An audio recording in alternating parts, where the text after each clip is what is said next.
We did it. All of that was to conjure that thing, and Katanira thought she was calling the High Father, but she'd been lied to. It was the name of the mother. With the gods' machinations undone, we are finally If I died today, I think I might die having seen everything. We are chained to our pasts. The chains are broken. So much destruction, just to feed the appetites of the indifferent. A shame Mortis is gone. I imagine raising this god from death would be... interesting. Even when alive, we are nothing but carrion for greedy gods. I say, kill them all. If she was a god, surely she cannot die.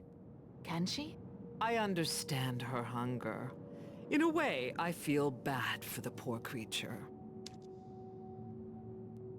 It's over, Avi. Over? Ori, we've ended the war and saved the world. But our story's just begun.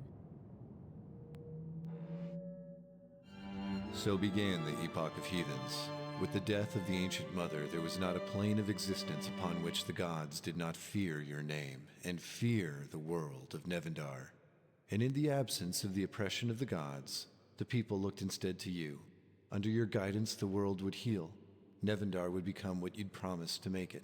One of freedom, one of heart, and one of liberation.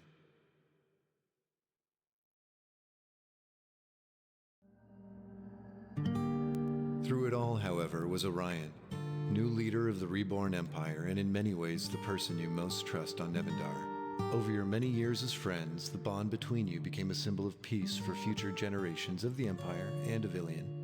Together, you clumsily handled the expectations of onlooking dignitaries with a fumbling sort of grace, and it was glorious, if not a little more drunken than a standard affair.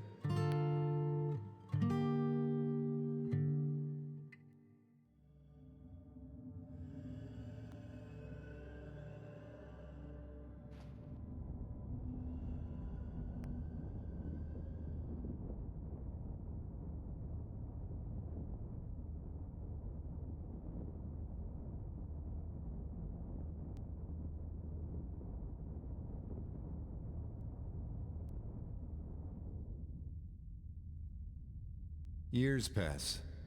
Nevendar is slow to change, but you are patient. And through that patience you would come to see a new world born. Mortis would be the first god to fall, the ancient Zudolariete the second. There would be more. Many, many more.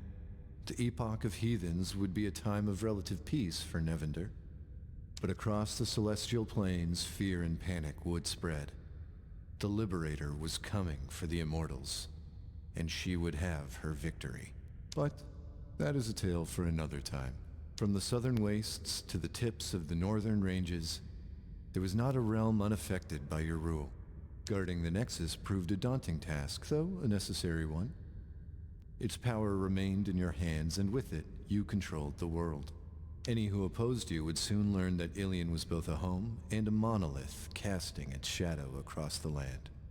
With the elves fought back from the Lows and the Second Woken pushed from the Castle Hale, the bastions of the old empire rose again.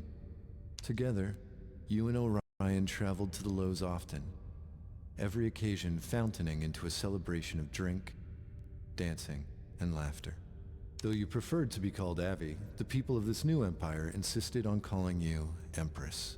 Reintegration of the Veil's many troops took years, and it was not without pain. But as the last of the Titans died, so too did the nightmare they wrought. You sent troops of Second Woken hordes to Greyleaf to guard the throne of Corsal. Should any god choose to stand against you, the throne would be their prison. The same became true of the Hall of Souls. Its bricks grew full of those mortals foolish enough to question you. Supplanting the Council of Six as leader of the Second Woken was a difficult choice, but one you would honor. Ghouls from Greyleaf to Queen's Nest flocked to you, and you were happy to meet them. With their necromancers, you rose the corpse of the Beast of Galleon from its decomposed state, preferring to ride it as your trusty steed. As for the Legion, they came to accept your rule over the path of flesh and flame. They marched to Ilion seeking a permanent alliance. You were happy to accept. It would only be a matter of time before you set sail aboard the Helzadin with your demon kin, the weapon of Barrett-Nor loaded, ready to kill their lord Bethrazan. Though, not everything in the Unholy Realms was so grim. The Festival of the Molten Moons raged on in Hurek, an eternal celebration held in your honor. Elsewhere, the Elven clans ceased their raids and took their place as allies of Ilion, governing the Whitelands and Wotan's grave from their true home in Atelian. So honored were you among their people, even the blood trees bowed to you in respect. So went the races of the world. But in the end, it was the intimate moments that mattered most. Coruscant visited Port Grimard often, and you were happy to make the pilgrimage.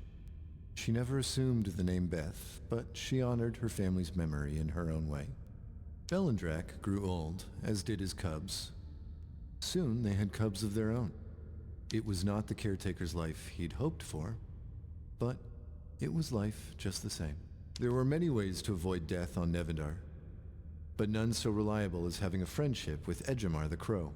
There were many times he'd find himself in a position to save you from the brink. And he did. Though her mortality always haunted her, Elmiran felt safe with you, as did her falcons. They made a strange family, but what family isn't strange, really? Or Mariel's life would always be full, and the people who needed her always demanded more. But Ilion was her home, and she longed to return every time she was away. Though most in Ilion rightly feared Charlea, you grew to see her in a different light over the years. Unless, that is, you walked in on her during a feed. Years would pass with Sebastian, the rightful king of the Hail, as your dear friend and mentor. When he finally breathed his last breath, it was a peaceful one, with you by his side. Though Bagthal continued to fight proudly in your honor, the ghosts of his past haunted him. He would rise at night, screaming her name. Sometimes you could swear you'd hear her answer. It would be a long reign over Ilion, and eventually, Nevendar. There would be more loss and more loves along the way, but your life would be full. The people of Ilion would be safe, and until the epoch's end, Nevendar would be liberated.